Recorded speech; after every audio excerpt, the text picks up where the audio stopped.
वर्षा जी and Kishori ji, सबसे पहले तो कॉन्ग्रेचुलेशन पियानो फॉर सेल के लिए, जो कि एक प्ले है।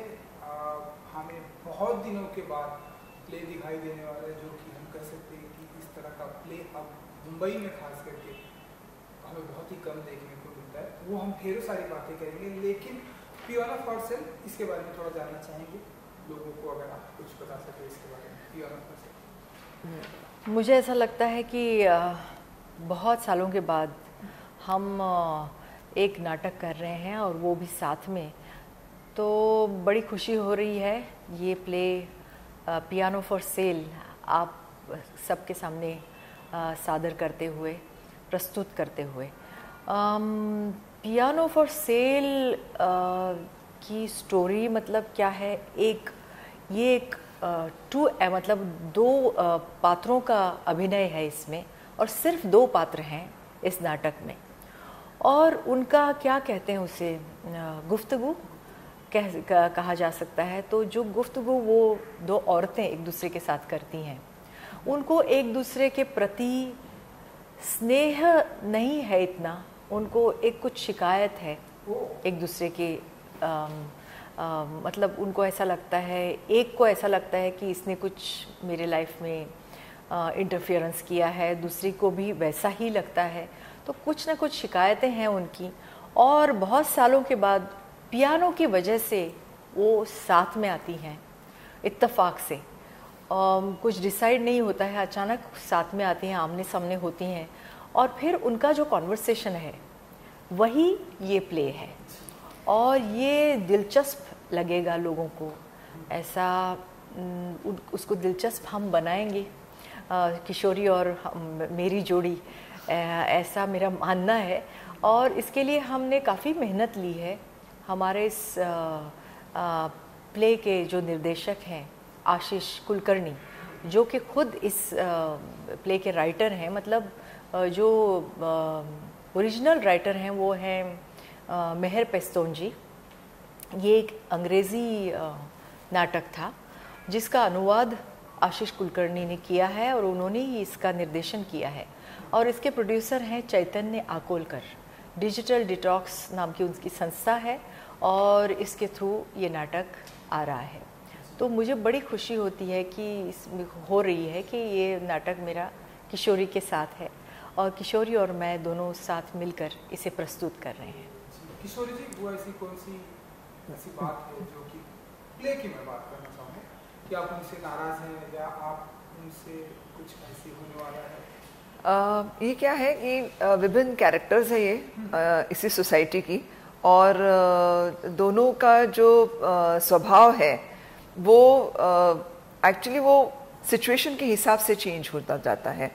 और जो दोनों में तू मैं होती है, या दोनों में जो नोक-झोंक होती है, वो सब सिचुएशन की वजह से होती है।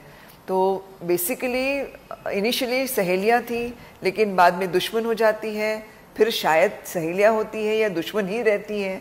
वो ये सारा ये नाटक का जो प्रोसेस है वो आपके सामने प्रस्तुत होने वाला है।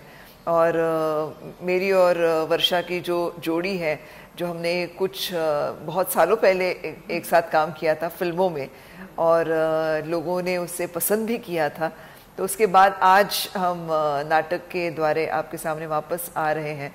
और हमारे लिए तो बहुत ही अच्छा अनुभव रहा है इस नाटक में काम करने का, क्योंकि हमारे जो प्रोड्यूसर है चैतन्य अकोलकर और डायरेक्टर जो है आशीष कुलकर्णी, ये दोनों एक अलग सी एम्बिशन लेके आए हैं इस लाइन में। दोनों न्यू हैं, लेकिन दोनों एम्बिशियस हैं, दोनों लिबरल हैं।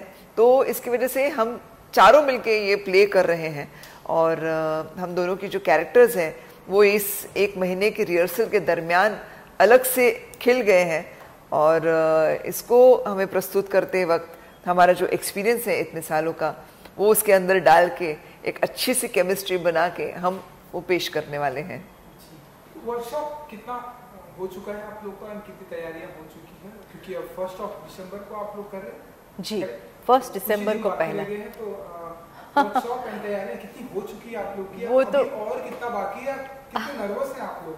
नर्वस तो हैं, बटरफ्लाइज हैं, हाँ बटरफ्लाइज तो हैं, और वो होने ही चाहिए, क्या होता है जब एग्जामिनेशन हम परीक्षा की तैयारी तो करते हैं, लेकिन जैसे तारीख नज़दीक आती है परीक्षा की तो वो बटरफ्लाइज ज़ोर से दौड़ना शुरू करते हैं पेट में।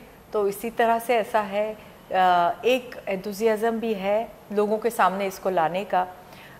तैयारी तो हमने कर ली है, लेकिन हमेशा ऐसा लगता है कुछ कसर रह गई, वो तो लगना ही चाहिए, तो ही हम आगे जा पाएंगे। हमने काफ़ी मेहनत की है, कर रहे हैं, और मुझे लगता है ये जो पेपर है वो हम लिखेंगे 1 तारीख को, तब से शुरू होगा, लेकिन उसके बाद सही मायने में शुरुआत होती है। जब लोगों के सामने प्ले आता है तो उसको एक अलग मायने मिल जाते हैं, अलग क्या कहते हैं उसे, पहलू मिल जाते हैं। जैसा एक हीरा होता है उसको तराशा जाता है, तो मुझे लगता है जैसे हम प्ले करते जाएंगे लोगों के सामने, ये तो हम अभी एक दूसरे के सामने करते हैं, मतलब एक दूसरे को के साथ करते हैं। हमारे जो डायरेक्टर हैं, प्रोड्यूसर हैं, उनके कुछ लोग हैं, वो देखते हैं। लेकिन जैसे ऑडियंस बदलती जाएगी, जैसे कभी आज मुंबई में हो रहा है, कभी पूना में हो रहा है, कभी फलाना जगह पे हो रहा है, तो मुझे लगता है तब इसमें रंग और भरेंगे, क्योंकि ऑडियंस ही एक ऐसा एलिमेंट होता है जो नाटक को बहुत उभारता है, ऐसा मैं मानती हूँ। और मुझे लगता है ऐसा किशोरी का भी कहना होगा। लेकिन we are very very eager, या उत्सुक हैं लोगों के सामने आने के लिए। किशोरी जी, आप भी कुछ नर्वस हैं या आप एक्साइटमेंट है इसको लेकर, प्ले को लेकर? 1 दिसंबर को प्ले होने वाला है। एक्साइटमेंट बहुत ज़्यादा है, लेकिन साथ साथ में एक नर्वसनेस की लेयर भी है क्योंकि डेफिनेटली हम काफ़ी सालों के बाद ये प्ले करने जा रहे हैं। वही तो। और जब बहुत सालों के बाद आप किसी मीडियम को वापस एक्सपेरिमेंट करते हैं तो उसके जो भी है प्लस माइनस जो चीज़ें हैं, कोई चीज़ें जो हमें अच्छी लगती है, कोई चीज़ें हैं जो हमें चैलेंज करेगी, वो सारी चीज़ें होने वाली हैं। जैसे कि हम फिल्मों में और सीरियल में रीटेक कर सकते हैं, एक आध मिस्टेक होती है तो कोई बात नहीं होती है, वापस एक आध टेक ले लिया जाता है। लेकिन जब अभी हम स्टेज पे जब हम परफॉर्म करेंगे तो there is no chance of doing a mistake. और खास करके 2 ही हैं इसमें कैरेक्टर्स, कोई ब्रेक नहीं है हम लोगों को, कोई तीसरा पात्र आके कुछ बोलता नहीं है, कोई हेल्प नहीं करता है, तो हम नहीं एक दूसरे की हेल्प करते रहते हैं। और ये जो हमने हमारी जो केमिस्ट्री बन गई है ये 1 महीने के रिहर्सल के दरमियान, तो वो मुझे लगता है कि पॉजिटिव है। और हम हमारी तरफ से तो हमने बहुत मेहनत की है और कर रहे हैं, करते रहेंगे। तो ये प्ले एक अलग जॉनर होने की वजह से इंटरेस्टिंग रहेगा लोगों को देखने के लिए।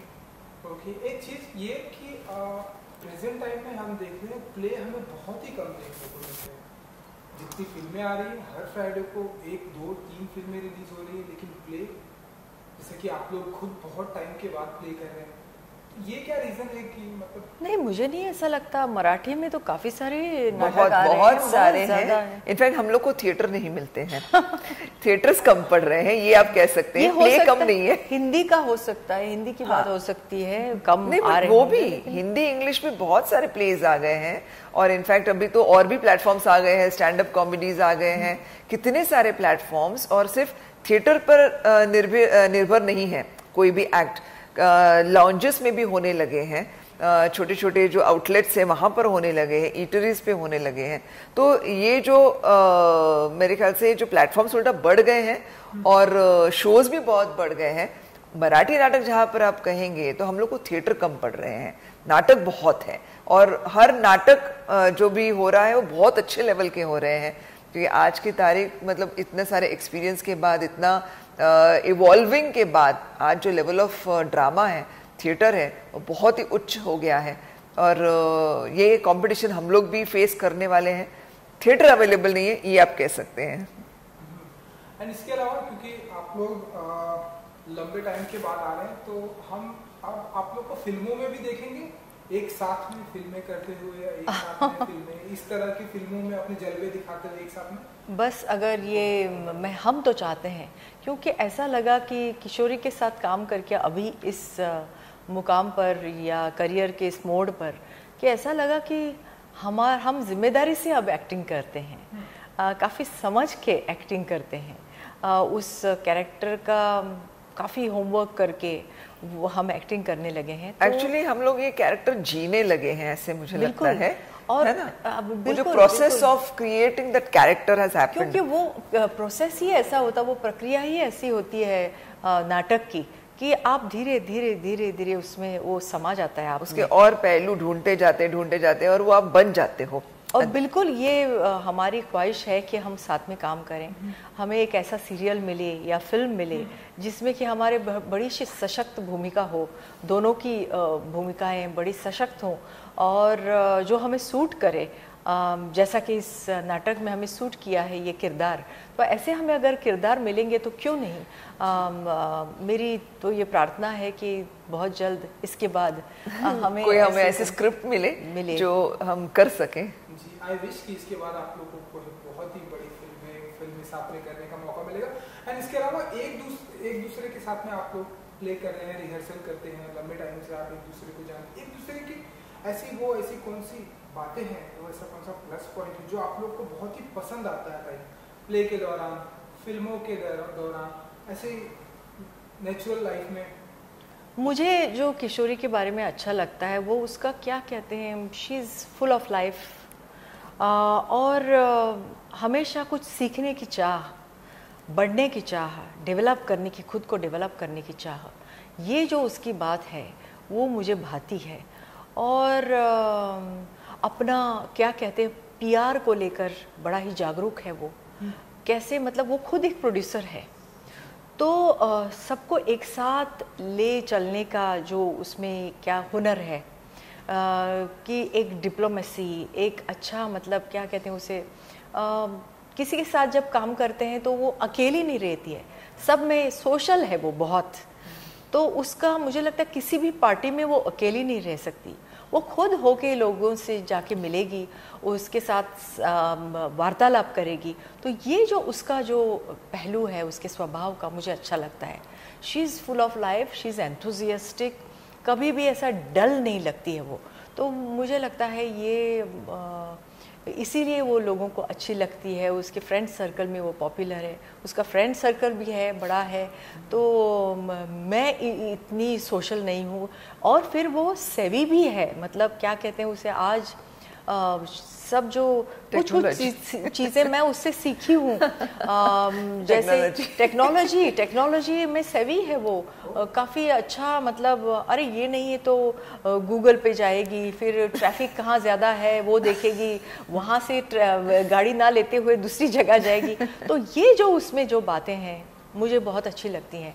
मुझे लगता है आज की स्त्री, आज की महिला किशोरी है। How sweet. नहीं बिल्कुल, एक्चुअली जैसे हम दोनों एक साथ इतना टाइम स्पेंड कर रहे हैं तो हम दोनों को एक दूसरे को सीख रहे हैं। मैं वर्षा से सीख रही हूँ कि वो इतनी प्रोफेशनल है और इतनी इन्वॉल्व होती है कैरेक्टर के साथ। डे 1 से मैं देख रही हूँ, वो बस रिहर्सल, वो स्क्रिप्ट, कैरेक्टर, इसके अंदर कंप्लीट इन्वॉल्वमेंट होती है उसकी। और वही तो चाहिए होता है इस लाइन के लिए। जैसे आप जितना इन्वॉल्व हो जाओगे एक कैरेक्टर के अंदर, उतने ही आप वो अच्छे से पेश कर सकते हो, उतने टैलेंट आप दिखा सकते हो।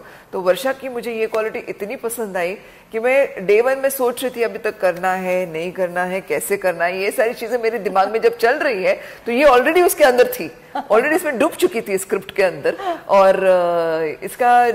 और जो एक प्रसन्न चेहरा है, मतलब देखते ही साथ ऐसी इतनी ब्राइट स्माइल हो जाएगी इसकी कि मतलब हाय मतलब ये जो ब्राइट स्माइल है, आपका डे बहुत अच्छा गुजरता है इसकी वजह से। तो मुझे लगता है कि ये जो हम लोग एक दूसरे को अप्रिशिएट करते हैं, जो पॉजिटिविटी डेवलप हो जाती है हम लोग के बीच में, तो ये हमारे प्ले के लिए भी बहुत अच्छा है। ये chemistry, I am very happy with this chemistry, ऐसा कह सकते हैं। We are both happy, very very happy. And 1 दिसंबर का इंतजार अब आप लोग कितना बेसब्री से? हाँ बिल्कुल, और वो काउंटडाउन शुरू हो रहा है, हमारी फाइनल एग्जाम है अभी। हाँ बिल्कुल शुरू हो रहा है। एक बार वो आ जाए हम लोगों के सामने, फिर मतलब एक मैजिकल होता है ना, वो जादू भरा समा के लोग सामने बैठे हैं और चाहते हैं कि आप स्टेज पे आएँ, इतने सालों से चाह रहे हैं, फाइनली वो घड़ी आ गई है। तो इंतज़ार की घड़ियाँ बहुत जल्दी ख़त्म होने वाली हैं। चलिए, आपको कितना इंतज़ार किशोरी? मुझे भी बहुत इंतजार है, बेसब्री से इंतजार है मुझे। इनफैक्ट 30 तारीख को हम प्रीमियर कर रहे हैं, जो हमारा इनवाइटी शो रहने वाला है, तो वो हमारी फर्स्ट एग्जाम रहने वाली है, क्योंकि उसमें तो हमारे पहचान के लोग आने वाले हैं। सो उनके सामने हमें खरा उतरना है। और जैसे होता है ना कि फाइनल एग्जाम से पहले जो पढ़ाई होती है वो बहुत ज़बरदस्त होती है, तो वही है कि अब ये लास्ट के काउंटडाउन डेज चल रहे हैं और हम लोग की पढ़ाई ज़बरदस्त चल रही है, रिहर्सल ज़बरदस्त चल रही है। हम जो सुबह आते हैं तो रात को ही घर जाते हैं वापस, बिल्कुल पूरी शिफ्ट काम कर रहे हैं हम, 9 to 9 ऑलमोस्ट काम कर रहे हैं। और हमें मज़ा भी आ रहा है और हम अपनी तरफ से कोई कसर नहीं छोड़ना चाह रहे। That is in our hands. बाकी destiny is there and audience is there. I hope you all appreciate us. चलिए, पियानो फॉर सेल्स के जरिए कुछ कहना चाहेंगे आप लोग अपने फैंस को, एंड जो लोग आने वाले हैं उस दिन, सभी के लिए? बस सबसे मेरी विनती है कि आप हमें देखने के लिए आ जाइए, और ये प्ले आपको अच्छा लगेगा, पियानो फॉर सेल। और आपकी जो रिस्पांस है उसका हमें बेसब्री से इंतज़ार रहेगा। फेसबुक है, सोशल मीडिया है, उस पर आप हमारे साथ वार्तालाप कीजिए, संवाद इस्टेब्लिश कीजिए। और एक हमारे पास भी, हम भी बहुत उत्सुक हैं आपको मिलने के लिए, आप भी रहेंगे, तो हमें बेसब्री से इंतज़ार है। थिएटर में आइए हमें देखने के लिए, और जो नज़दीक थिएटर है आपके घर के पास वहाँ आइए, हमें बड़ी खुशी होगी।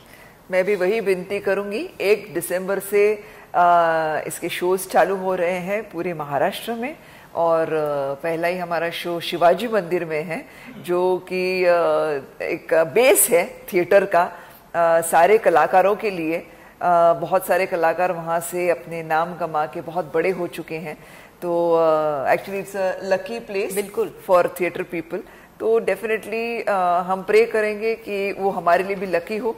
और 1 दिसंबर ऑनवर्ड्स जो शोज होने वाले हैं, आप अपने अपने नज़दीक के नाट्यगृह में जाके ज़रूर देखिएगा। Piano for sale. नमस्कार। नमस्कार। Thank you. Thank you. Thank you. Thank you.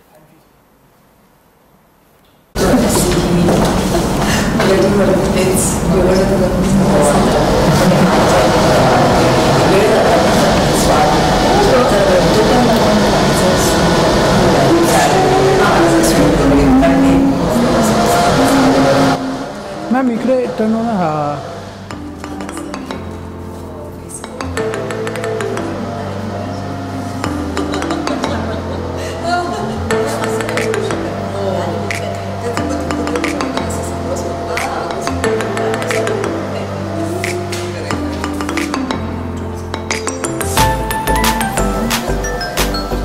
Thank you ma'am.